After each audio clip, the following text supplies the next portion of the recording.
కృష్ణయ్యకు పింఛమైన నెమిలమ్మల దుంకులాట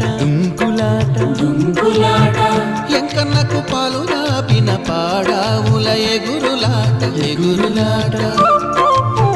రామునికి సాయం చేసిన ఉడుత పిల్లల ఉరుకులాట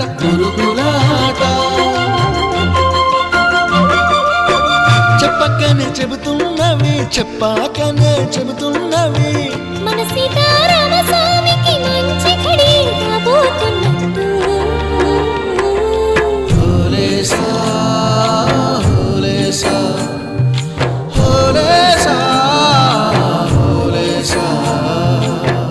ఏటయింది గోదారమ్మ ఎందుకీ ఉలికి పాటు గగురు పాటు ఎవ్వరో వస్తున్నట్టు ఎదురు చూస్తున్నది గట్టు ఏమైనట్టు